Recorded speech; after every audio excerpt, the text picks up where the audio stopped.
Our first thing to talk about is a trailer that I have been waiting and waiting for far, far too long to see. And it just felt like after a certain point they were just teasing us with it until they finally just randomly dropped it, or had to because it got leaked.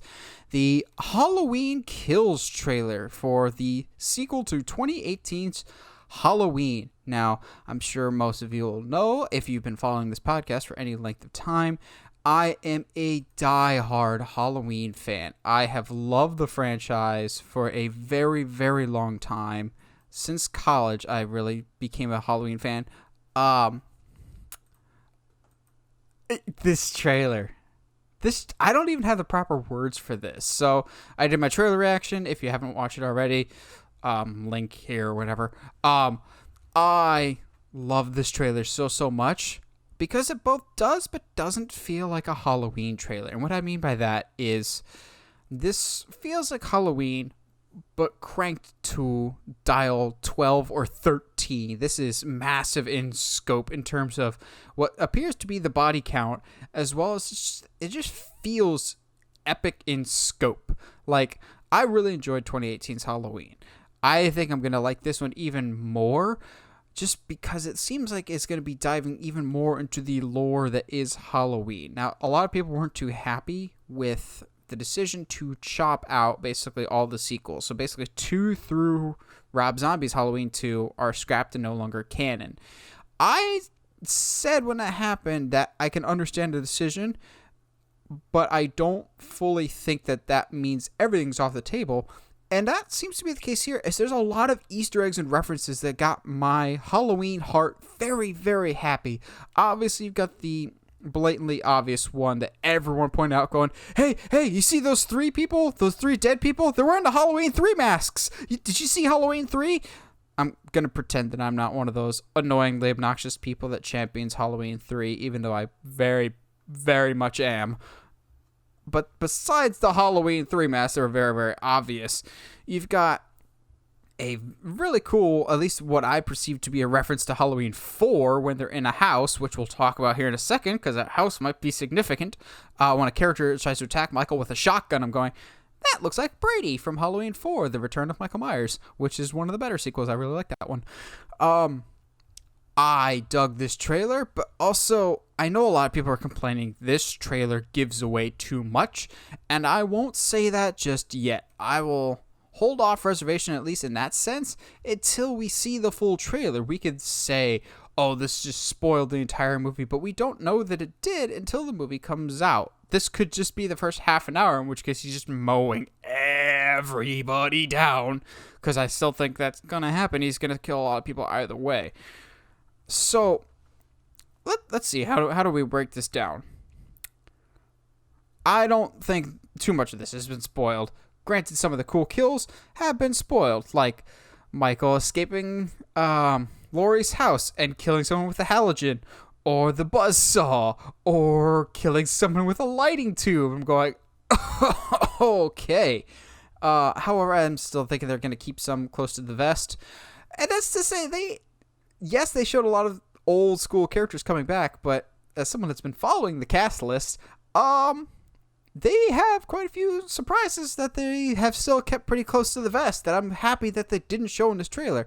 I'm not going to say everything here, but let's just say that there's some stuff or some characters that weren't in the trailer that may or may not have been in the original movie that I'm excited to see return. Or certain locations might be coming back. But to be fair, those certain locations may have been hinted at in the trailer. So, Lonnie Elam is in this movie. It's it's Cameron's dad, Cameron, the horrible boyfriend, who seems to be trying to go for a redemption journey, at least in this trailer here. But Lonnie's also in the original Halloween, when he goes up to the original Myers house on a dare, and Loomis is hiding in a bush and goes, "Hey, Lonnie, get your ass away from there." And Lonnie goes screaming, probably forever traumatized by the Myers house. Lonnie is an adult here, and he's Cameron's dad, but he also seems to be giving an important line of dialogue in this trailer. And he says, if you follow the trail of bodies, it's a straight line back to his original home, to which my ears just perked up and go, Myers house, you say? Oh, Myers house? Oh, count me 150% in. Yes, sir. Thank you, sir.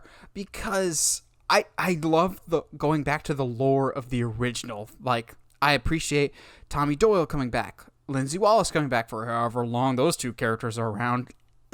They're probably going to die. There's some other characters that they didn't show in the trailer that it makes me happy.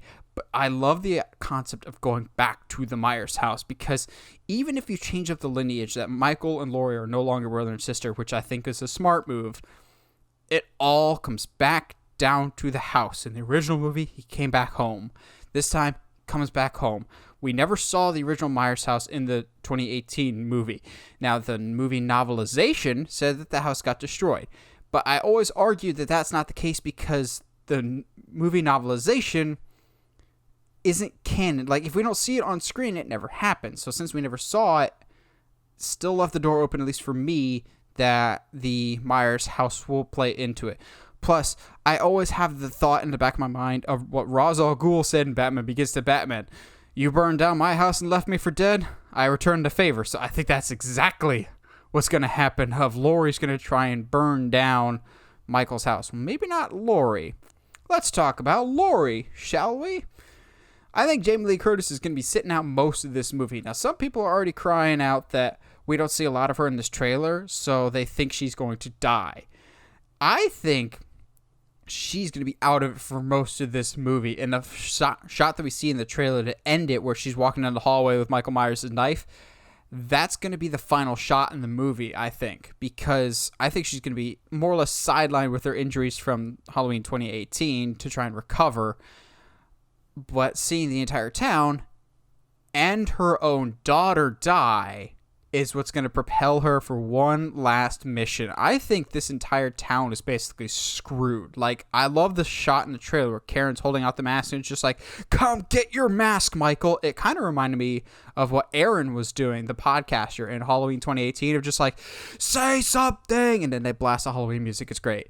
I don't think Karen's making out of this movie. I don't think those people are surrounding what looks to be the Myers house and him inside of it. I don't think those people are coming out alive. And then the death of the town might be what causes that riot that we see in front of Haddonfield Memorial Hospital, which, quick shout out, of course, it's nice to see Haddonfield Memorial back from Halloween 2. Please, please, please, movie, show us either Jimmy from Halloween 2 and recanonize him, or better yet, show us one of the biggest Halloween characters that never actually show up on screen, well, at least his face anyway, with Ben Tramer, the guy that Laurie supposedly liked in the original Halloween, but we never got to see what he looked like until he got run over in Halloween 2 and burst into a ball of flames. Let's see what he looks like this time around. Maybe he's the hero this time. I don't think those townspeople that are coming for Michael are going to make it out okay. Which brings us back to Myers' house. I think that's where we see Cameron and Allison in the trailer. I think that's the dark house that they're in, is they're back in the Michael Myers house trying to hunt him down, which... Quick thing about Allison, how cool is it to just see her screaming at Michael as he's about to stab her? He just goes, do it! Like, the fear is gone. Like, she's got no fear left in her. She's seen her friends be just probably slaughtered. There's nothing left of her friends, so she has no fear left. She's already encountered the boogeyman. I just appreciate that this is just fully on turning her into the final girl. I think she makes it out of this. I think Karen, not so much. I think Karen has had a target on her of, you're probably going to be the one that dies. I don't think it's going to be Laurie. I think a lot of people are thinking it's going to be Laurie, but given that this is the middle part of a trilogy, it doesn't really make sense to have her die now. You don't kill Luke Skywalker in Empire Strikes Back. It just doesn't work. I still think Laurie might die someday, but that's what Halloween Ends is for. Maybe have Laurie and Allison team up. As a whole, I'm beyond amped for this movie. I'm so excited. Like, this trailer just absolutely knocked it out of the park for me. It was so good. I just watched it on repeat after repeat.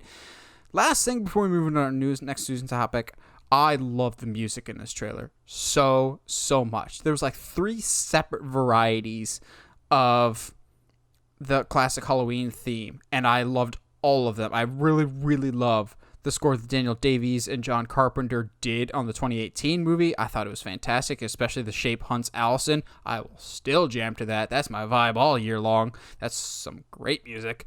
I fully expect this to have a great soundtrack as well. I'm expecting this to be insanely violent and insanely intense, but also really dive even more into the Easter eggs and please the hardcore Halloween fans. We'll try and bring in the casual people and be like, see how great this franchise is? I'm afraid of Michael Myers again, and that's what Halloween's all about, being afraid of the boogeyman, because by the end of this movie, it seems like he's going to ascend, whatever that means.